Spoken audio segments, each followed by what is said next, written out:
श्री शिवाय नमस्तुभ्यम। स्वागत है आपका हमारे चैनल शंकरा शिवयुग पर। मित्रों, इंदौर में चल रही श्री द्वादश ज्योतिर्लिंग शिव महापुराण की कथा का आज 7वां और अंतिम दिन था। आज की कथा में एक पत्र आया था जिसमें उन्होंने बताया कि 12 वर्ष बाद उनके घर में जुड़वा संतान की प्राप्ति हुई है। उन्होंने पशुपतिनाथ व्रत किया था और तुमरुका जी का उपाय किया था, जिससे भगवान शंकर जी की कृपा से उनके घर जुड़वा रत्न की प्राप्ति हुई।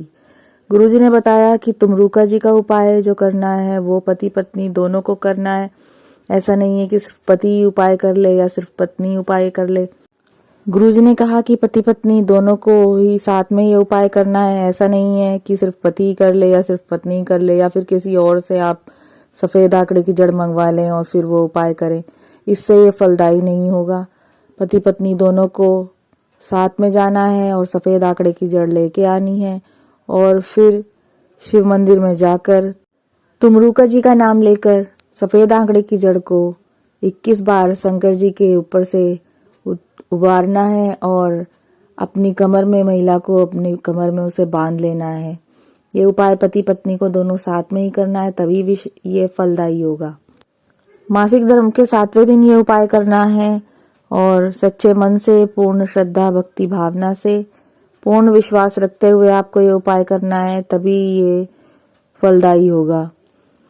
दूसरा पत्र आया था कथा में। उन्होंने बताया कि उनके पति को कैंसर रोग हो गया था, लेकिन उन्होंने हिम्मत नहीं हारी और भगवान शिव को 1 लोटा जल रुद्राक्ष का अर्पित करना प्रारंभ किया और उस जल का आचमन अपने पति को करवाया और रोज 1 बेलपत्र शंकर जी को समर्पित करके उसे औषधि रूप में उसका सेवन अपने पति को कराया, जिससे धीरे धीरे उनका कैंसर रोग समाप्त हो गया। आज की कथा में गुरुजी ने बताया कि विष्णु जी ने नारद जी से शिव भक्ति प्राप्त करने के 5 उपाय बताए थे।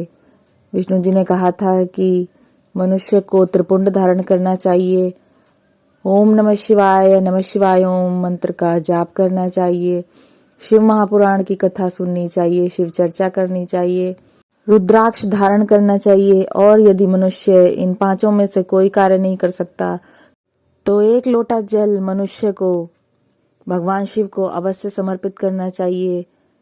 इससे उसे शिव भक्ति प्राप्त होती है।